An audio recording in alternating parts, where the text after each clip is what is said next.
Hello friends, ഇന്നൊരു ആപ്പിളും കഴിച്ചുകൊണ്ട് തുടങ്ങാം നമ്മുടെ യുദ്ധം. ഹരിയെ കൊണ്ട് നേരെ അംഗൻവാടിയിലാക്കി വെച്ച് നേരെ ചന്തയിലേക്കാണ് പോയത്.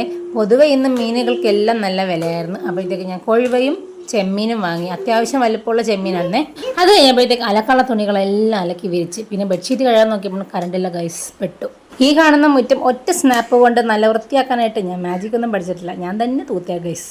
അങ്ങനെ മുറ്റം തൂത്ത് കഴിഞ്ഞപ്പോഴായിട്ട് ഓർത്തത് ഞങ്ങളുടെ സുന്ദരി മണികൾക്ക് ഫീഡ് കുറവാണ്. അങ്ങനെ അതും നിറച്ച് അത് കഴിഞ്ഞപ്പോഴത്തേക്ക് നമ്മുടെ ഗോൾഡ് ഫിഷിനും തീറ്റി കൊടുത്ത്. നിലവിൽ ഗോൾഡ് ഫിഷിനെ തീറ്റിപ്പറ്റുന്ന ചുമതല ഹരിക്കാണെങ്കിലും ഇന്ന് നിങ്ങളെ കാണിക്കാൻ ഞാനും കൂടെ ഒന്ന് ഫീഡ് ചെയ്തേ ഉള്ളൂ.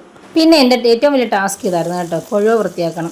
അങ്ങനെ അതും ചെയ്തു. ഇതൊക്കെ ചെയ്യുമ്പോൾ ഏത് മനുഷ്യനും വിശക്കുമല്ലോ. അങ്ങനെ എൻ്റെ ലഞ്ചും കഴിഞ്ഞു. ഇനിയിപ്പോൾ അടുത്തൊരു ജോലി എന്ന് വെച്ചാൽ ഇന്ന് വന്ന ഓർഡറുകളെല്ലാം യഥാസമയത്ത് അതായത് കൈകളിൽ എത്തിക്കേണ്ടതാണ് എൻ്റെ ജോലി. ഇനി എന്താ പ്രോഡക്റ്റ് എന്നറിയാത്തവർക്ക് ഒന്നുകൂടെ പറഞ്ഞുതരാം. റെഡി ടു കുക്ക് ഐറ്റംസ് കേട്ടോ ഗേൾസ്, നിങ്ങളെല്ലാം ഒന്ന് നോട്ട് ചെയ്ത് വെച്ചോ കേട്ടോ. നിങ്ങൾക്ക് പച്ചക്കറി കഴുകി അരിഞ്ഞ് വൃത്തിയാക്കി എടുക്കാനായിട്ട് സമയമില്ലെങ്കിൽ എൻ്റെ ഒറ്റ കോൾ ചെയ്താൽ മതി. ചേച്ചി സാമ്പാർ കിറ്റ് വേണം, അവിയൽ കിറ്റ് വേണം, തോരൻ കിറ്റ് വേണമെന്ന് റെഡിയാണ് കേട്ടോ. ഇനി നിങ്ങൾക്ക് അച്ചാറുകളാണ് വേണ്ടതെങ്കിൽ എന്ത് അച്ചാറാണെങ്കിലും ഒറ്റ കോൾ മതി കേട്ടോ. അങ്ങനെ വെജിറ്റബിൾസും പാക്ക് ചെയ്ത് കഴിഞ്ഞപ്പോഴത്തേക്കും മണി 3:30, ഹരിക്കുട്ടൻ്റെ അംഗൻവാടിയിൽ നിന്ന് വിളിക്കേണ്ട സമയമായി. അപ്പോൾ എൻ്റെ ഇന്നത്തെ കുറച്ച് മണിക്കൂറുകൾ ഇതൊക്കെ തന്നെയായിരുന്നു. അപ്പോൾ ഇനി അടുത്ത വീഡിയോയിൽ കാണാം ഗൈസ്. Okay, by.